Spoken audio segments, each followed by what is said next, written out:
जय हिंद दोस्तों, मैं हूं आपका दोस्त के बी और डेली करंट अफेयर्स के एक नए वीडियो में आप सभी का स्वागत है। तो आज के इस वीडियो में हम 28 अक्टूबर 2020 से जो भी महत्वपूर्ण प्रश्न आपकी परीक्षाओं में पूछे जा सकते हैं उन सभी प्रश्नों को डिस्कस करेंगे। तो आइए पहले प्रश्न के साथ में इस वीडियो की शुरुआत करते हैं। वर्ष 2020 में अपने देश भारत में सतर्कता जागरूकता सप्ताह यानी कि विजिलेंस अवेयरनेस वीक कब से कब तक मनाया जा रहा है? तो ये मनाया जा रहा है 27 अक्टूबर से लेकर के 2 नवंबर तक। तो इस प्रश्न का ऑप्शन बी करेक्ट होगा। आपको ये ध्यान रखना है कि हमारे यहाँ का जो केंद्रीय सतर्कता आयोग है यानी कि CBC है, उसके द्वारा सतर्कता जागरूकता सप्ताह मनाया जाता है और थीम इसकी काफ़ी महत्वपूर्ण है। तो थीम इस बार की है सतर्क भारत समृद्ध भारत यानी कि विजिलेंट इंडिया प्रॉस्परस इंडिया इस वर्ष की थीम है। वहीं पर आपको ये भी ध्यान रखना है कि 27 अक्टूबर को CBI के द्वारा सतर्कता और भ्रष्टाचार के खिलाफ एक राष्ट्रीय सम्मेलन का भी आयोजन किया गया और इस सम्मेलन का उद्घाटन PM नरेंद्र मोदी के द्वारा किया गया है। केंद्रीय सतर्कता आयुक्त कौन है? तो ध्यान रखिएगा, संजय कोठारी जी इस समय CBC के पद पर हैं। और इस वीडियो की जो PDF है वह आपको टेलीग्राम पर मिल जाएगी। तो टेलीग्राम पर आपको सर्च करना है KV गुरुजी, जहां से आप टेलीग्राम चैनल को ज्वाइन कर सकते हैं। और कल आपने देखा होगा कि SSC CPO का पेपर था और उसमें जितने भी आपके करंट अफेयर के प्रश्न पूछे गए थे एग्जैक्टली सभी के सभी प्रश्न मेरे वीडियो से ही थे। और एक चीज़ मैं आपको यहाँ पर और बताना चाहूँगा कि अगर आप कोई भी एग्ज़ाम दे करके आते हैं तो उस एग्ज़ाम में कितने प्रश्न मेरे वीडियो से आए हैं, अगर आपने वीडियो को रेगुलर फॉलो किया है तो उसके बारे में अपना पूरा हॉनेस्ट रिव्यू दिया करें। ऐसा नहीं है कि अगर कोई प्रश्न ना पूछा गया हो तो उसके बारे में भी आप बता दें कि ये पूछा गया था। तो आपकी जो रिव्यू है वह काफ़ी ज़्यादा हॉनेस्ट होनी चाहिए, यानी कि अगर कोई प्रश्न नहीं था तो उसके बारे में भी आपको कमेंट में ज़रूर बताना है। और वीडियो अगर आपको पसंद आता है तो वीडियो को लाइक करने के साथ अपने सभी दोस्तों के साथ में शेयर जरूर किया करें। अगला प्रश्न है, किस स्पेस एजेंसी के सोफिया ने पहली बार चंद्रमा की सतह पर पानी की खोज की है? तो ये सोफिया नाम की जो स्पेस ऑब्जर्वेटरी है इसने खोज की है चंद्रमा की सतह पर पानी और ये है नासा की, यानी कि इस प्रश्न का ऑप्शन डी करेक्ट होगा। अब सोफिया है क्या, पहले आप इसके बारे में समझिए। देखिए, अमेरिका की स्पेस एजेंसी का नाम है नासा और नासा ने जर्मन एरो स्पेस के साथ में मिलकर के एक ऑब्जर्वेटरी बनाई है। कहाँ पर? हमारे स्ट्रेटोस्फेयर में। तो वहीं पर एक ऑब्जर्वेटरी है जो कि बोइंग का एक विमान है, ये आप देख सकते हैं, यही है वह सोफिया नाम की ऑब्जर्वेटरी। और इसी में लगा हुआ है एक कैमरा। कैमरे का क्या नाम है? तो इसका नाम है फोरकास्ट यानी कि faint objected infrared camera for the SOFIA telescope. और इसी के द्वारा अभी चंद्रमा के सबसे बड़े क्रेटर के ऊपर, जिसका नाम है क्लेवियस क्रेटर, इसके ऊपर पानी की खोज की गई है। तो ये आपको ध्यान रखना है। नासा की बात करते हैं तो ये अमेरिका की स्पेस एजेंसी है जिसकी स्थापना 1952 में हुई थी और अध्यक्ष इसके हैं जिम ब्रिडेनस्टीन। और नासा की बात हो, चंद्रमा की बात हो, तो आपको ये ध्यान रखना है कि नासा के द्वारा 2024 में आर्टेमिस मिशन को लॉन्च किया जाएगा और आर्टेमिस मिशन के अंतर्गत ही नासा के द्वारा यहाँ पर चंद्रमा की सतह पर पानी की खोज की गई है। और अभी मैंने आपको बताया था कि नासा ने नोकिया कंपनी के साथ में समझौता किया है जिसकी मदद से ये चंद्रमा की सतह के ऊपर 4G के टावर लगाएंगे। अगला प्रश्न है, अक्टूबर 2020 में किस देश ने 2050 तक शून्य कार्बन उत्सर्जन प्राप्त करने की घोषणा की है? तो ये घोषणा की है जापान देश ने, यानी कि इस प्रश्न का ऑप्शन ए करेक्ट होगा। अब ये शून्य कार्बन उत्सर्जन यानी कि जीरो कार्बन इमिशंस होता क्या है? तो इसके बारे में मैं आपको पहले भी बता चुका हूँ कि किसी कंपनी के द्वारा या फिर किसी देश के द्वारा जितना CO2 इमिट किया जाता है, जितना वह उत्सर्जित करते हैं, उतने CO2 को उनके द्वारा अवशोषित भी कर लिया जाएगा। इसका मतलब है कि जो यहाँ पर कार्बन का उत्सर्जन हुआ है और जो अवशोषण हुआ है वो दोनों एक दूसरे को न्यूट्रलाइज कर देंगे। और जब ये प्रक्रिया इस प्रकार से हो कि जितनी CO2 निकली है उसमें से पूरे CO2 को उत्सर्जित किया गया था उसको पूरी तरीके से अवशोषित कर लिया गया हो, तो इसी को हम लोग कहते हैं शून्य कार्बन उत्सर्जन। और अभी जापान ने ये घोषणा की है कि 2050 तक हम हो जाएंगे कार्बन न्यूट्रल। जापान की बात करते हैं तो राजधानी टोक्यो में है, मुद्रा यहाँ की एन है, पीएम अभी नए बने हैं योशिहिदे सुगा। सम्राट कौन है तो नारुहितो यहाँ के सम्राट हैं। संसद की नाम है नेशनल डायट। और जीडीपी नॉमिनल की अगर हम लोग बात करते हैं तो ये है दुनिया में तीसरे स्थान पर, किसके बाद में, अमेरिका और चीन के बाद में। वहीं पर आपको ये भी ध्यान रखना है कि हमारे देश की महिंद्रा एंड महिंद्रा कंपनी ने, इसके अलावा अमेजन कंपनी ने 2040 तक कार्बन न्यूट्रल होने की घोषणा की है। भारतीय रेलवे और माइक्रोसॉफ्ट कंपनी ने कहा है कि हम लोग 2030 तक कार्बन न्यूट्रल हो जाएंगे। और इस प्रकार के प्रश्न कई बार परीक्षाओं में पूछे जाते हैं, तो खास तौर पर इस प्रकार के प्रश्नों को आपको याद रखना है। जापान की बात करते हैं तो ये हमारे पश्चिमी प्रशांत महासागर में एक देश है। यहाँ पर आप देख सकते हैं जो कि 4 प्रमुख द्वीपों के ऊपर फैला हुआ है, होकाइडो, होन्शु, शिकोकू और क्यूशु। इनका क्रम भी आपको इसी प्रकार से याद रखना है। राष्ट्रीय राजमार्ग प्राधिकरण ने हाईवे इंफ्रास्ट्रक्चर को बेहतर बनाने के लिए किस आईआईटी के साथ में समझौता किया है? तो ये समझौता इन्होंने किया है राजस्थान की आईआईटी जोधपुर के साथ में, यानी कि इस प्रश्न का ऑप्शन सी करेक्ट होगा। तो जो भी हमारे राजमार्ग होते हैं उनके ऊपर जो भी आपको अधोसंरचना मिलती है यानी कि इंफ्रास्ट्रक्चर मिलता है, उसके लिए यहाँ पर समझौता किया गया है। तो इसमें आता है आपका ट्रांसपोर्टेशन, इंजीनियरिंग, स्ट्रक्चरल इंजीनियरिंग, जियो टेक्निकल इंजीनियरिंग। तो इन सभी के लिए समझौता किया गया है। और इस समझौते के अंतर्गत आईआईटी जोधपुर में जो भी हमारे छात्र यूजी कर रहे हैं यानी अंडर ग्रेजुएट के छात्र हैं या फिर पोस्ट ग्रेजुएट के छात्र हैं, उनको इस फील्ड में इंटर्नशिप की सुविधा भी दी जाएगी। बाकी NHAI की बात करते हैं तो ये हमारे हाईवे और परिवहन मंत्रालय के अधीन एक संस्थान है। मुख्यालय इसका नई दिल्ली में है और अध्यक्ष इसके हैं सुखबीर सिंह संधू। अक्टूबर 2020 में 4 दिवसीय भारतीय सेना कमांडर सम्मेलन का आयोजन किस शहर में किया जा रहा है? तो इसका आयोजन किया जा रहा है राजधानी दिल्ली में। तो इस प्रश्न का ऑप्शन बी करेक्ट होगा। तो आयोजन इसका 4 दिवसीय है, ये आप ध्यान रखेंगे। और इस सम्मेलन में हमारे सेना के जो भी वरिष्ठ अधिकारी हैं, इसके अलावा सेना के उपाध्यक्ष हो गए और सभी कमांडर शामिल हो रहे हैं। तो ये आप ध्यान रखेंगे। बाकी इसी से मिलता जुलता एक न्यूज और है जिसके बारे में आपको ध्यान रखना है। हमारे जो रक्षा मंत्री हैं राजनाथ सिंह, इनके द्वारा सिक्किम राज्य में BRO यानी कि बॉर्डर रोड ऑर्गेनाइजेशन के द्वारा नेशनल हाईवे 310 के ऊपर बनाए गए 19.85 किलोमीटर के एक वैकल्पिक मार्ग का उद्घाटन किया गया है। तो ये भी आपको यहाँ से ध्यान रखना है। अक्टूबर 2020 में किस राज्य की काबर तल आर्द्रभूमि को रामसर साइट्स का दर्जा दिया गया?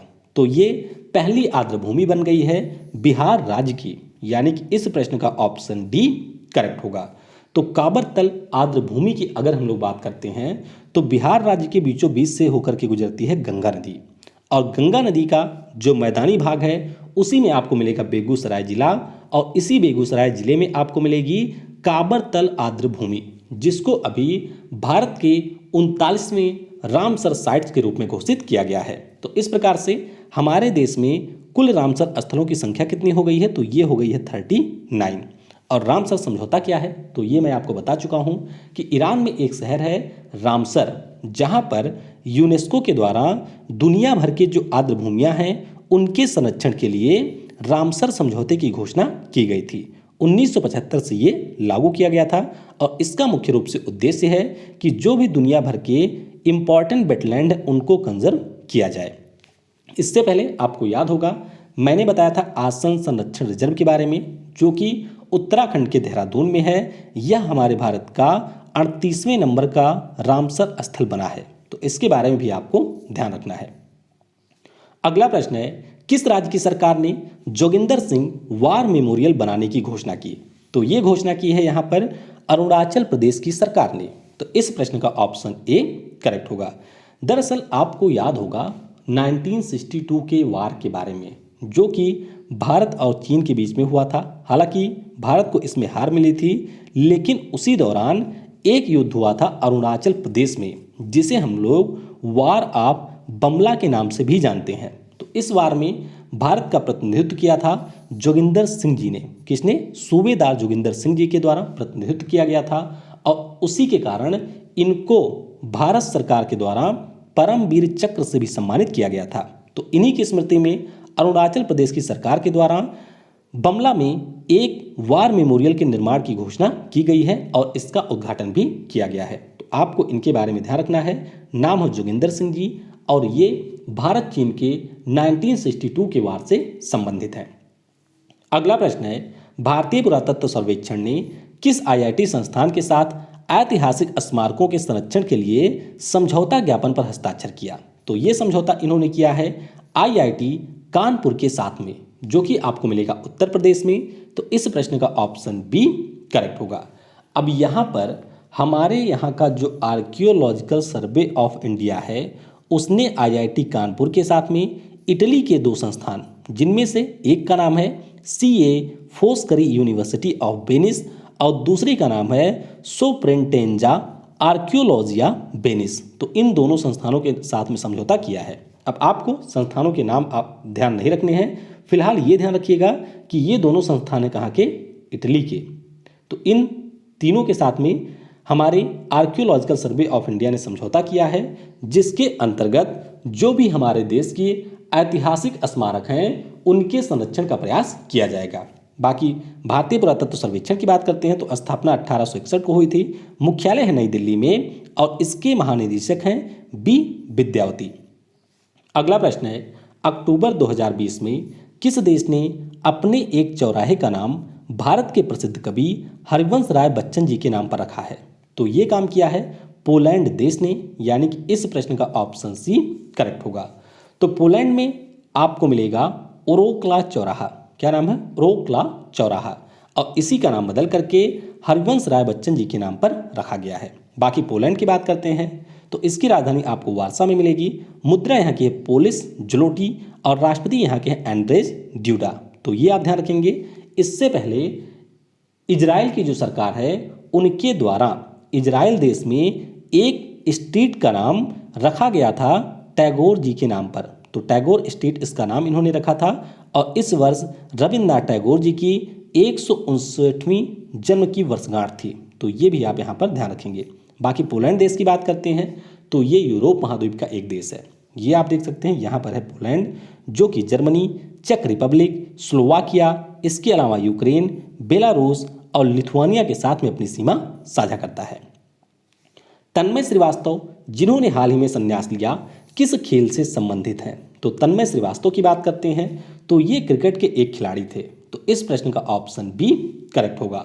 और जब 2008 में अंडर 19 विश्व कप का आयोजन किया गया था मलेशिया में, उस समय जब भारतीय टीम ने इस खिताब को जीता था कप्तान विराट कोहली की अगुवाई में, तो उस समय अंडर 19 टीम के सदस्य थे तन्मय श्रीवास्तव। तन्मय श्रीवास्तव की बात करते हैं तो ये उत्तर प्रदेश राज्य के खिलाड़ी हैं और यहाँ पर आप देख सकते हैं दोनों को। ये है तन्मय श्रीवास्तव, यहाँ पर है विराट कोहली और यहाँ पर आपको एक गजब का कंपैरिजन भी देखने को मिलेगा। विराट कोहली को आज आप देखिए तो कहाँ पर हैं और वहीं पर आप देखिए तन्मय श्रीवास्तव को, जिन्होंने मात्र 30 वर्ष की आयु में ही संन्यास ले लिया। तो आपको भी अपनी पढ़ाई इस प्रकार से रखनी है कि अपने साथी की तुलना में आप विराट कोहली बने, ना कि आप बने तन्मय श्रीवास्तव और कम उम्र में ही आपको यहाँ पर क्विट कर देना पड़े। तो ये आप यहाँ से सीख सकते हैं। हाल ही में किस देश ने no mask no service policy को लॉन्च किया? तो ये लॉन्च किया है हमारे पड़ोसी बांग्लादेश ने। तो इस प्रश्न का ऑप्शन डी करेक्ट होगा। तो बांग्लादेश की सरकार ने ये कहा है कि अगर आप किसी भी प्रकार की सरकारी सुविधा के लिए जा रहे हैं, यानी कि सरकारी सेवा के लिए जा रहे हैं और वहाँ पर आपने मास्क को नहीं लगाया है, तो आपको किसी प्रकार की सर्विस वहाँ पर नहीं मिलेगी। तो इसीलिए इन्होंने no mask no service policy को लॉन्च किया है। और बांग्लादेश ने अपनी आज़ादी की 50वीं वर्षगांठ के अवसर पर 2021 में हमारे पीएम नरेंद्र मोदी जी को आमंत्रित किया है। तो ये भी आपको ध्यान रखना है। और आज हमारी जो भारत के पड़ोसी देशों का वीडियो होगा उसमें हम लोग बांग्लादेश के बारे में ही डिस्कस करने वाले हैं। तो वीडियो बनाने में थोड़ा सा टाइम लग गया था, स्लाइड तैयार करने में, जिसके कारण कल वीडियो नहीं आ सका था। तो आज आपको यह वीडियो मिल जाएगी। बांग्लादेश की राजधानी ढाका में है, मुद्रा है टका और पीएम यहाँ की है शेख हसीना। जसोमती नंदन दास जिनका हाल ही में निधन हुआ, वह किस धार्मिक संगठन के अध्यक्ष थे? तो ये इस्कॉन नाम का जो धार्मिक संगठन आपको गुजरात में मिलेगा उसके अध्यक्ष थे और अभी हाल ही में इनका निधन हुआ है। तो ध्यान रखिएगा, इस्कॉन का पूरा नाम है international society for Krishna consistence और इसी के अध्यक्ष थे जसोमती नंदन दास जी, जिनका अभी निधन हुआ है। तो ये रहा आज का करंट अफेयर्स। इसके अलावा कुछ अन्य चीज़ें भी आइए जान लेते हैं जिनसे आपकी परीक्षाओं में प्रश्न पूछा जा सकता है। 24 अक्टूबर को अंतर्राष्ट्रीय राजनयिक दिवस यानी कि इंटरनेशनल डिप्लोमेटिक डे मनाया गया। 24 अक्टूबर को ही विश्व विकास सूचना दिवस यानी कि वर्ल्ड डेवलपमेंट इंफॉर्मेशन डे भी मनाया गया है। लुइस अर्स ये बोलीविया देश के नए राष्ट्रपति चुने गए हैं और नीचे कमेंट में आपको बताना है कि बोलीविया देश की राजधानी कौन सी है और यहाँ के मुद्रा क्या है, तो इसके बारे में आपको नीचे कमेंट में बताना है। इजराइल और संयुक्त अरब अमीरात के बारे में मैंने बताया था कि ट्रंप चाचा के द्वारा इनके बीच में अब्राहम समझौता कराया गया था। किसके बीच में? अब्राहम समझौते के अंतर्गत इजराइल और संयुक्त अरब अमीरात के बीच में समझौता कराया गया था। तो अभी संयुक्त अरब अमीरात के द्वारा एक वीजा छूट समझौते पर हस्ताक्षर किया गया है इजराइल के साथ में और इस प्रकार से यूएई पहला देश बना है जिसने इजराइल के साथ में वीजा छूट समझौते पर हस्ताक्षर किया है। और फिर आप ध्यान रखेंगे हैदराबाद शहर की पुलिस के बारे में, जिसके द्वारा महिला सशक्तिकरण के लिए अम्मे नाम की एक फिल्म को लॉन्च किया गया है। तो इसके बारे में भी आपको ध्यान रखना है। बाकी कल मैंने आपसे पूछा था कि इंडिया पोस्ट पेमेंट बैंक के नए एमडी और सीईओ कौन बने, तो ये बने हैं जे वेंकट रमू। तो इस प्रश्न का ऑप्शन सी करेक्ट होगा। और इंडिया पोस्ट पेमेंट बैंक की बात करते हैं तो इसका मुख्यालय आपको मिल जाएगा नई दिल्ली में। आज के वीडियो से आपके लिए प्रश्न है, कौन सा देश आर्थिक सहयोग और विकास संगठन के कार्यकारी समूह गुड लैब प्रैक्टिस का उपाध्यक्ष नामित किया गया? तो इस प्रश्न का उत्तर आपको नीचे कमेंट सेक्शन में देना है। और वीडियो अगर आपको पसंद आया हो तो इसे लाइक करने के साथ अपने सभी दोस्तों के साथ में शेयर जरूर कीजिएगा। Thanks for watching. जय हिंद, जय भारत और सबसे जरूरी, पढ़ेगा भारत तो बढ़ेगा भारत।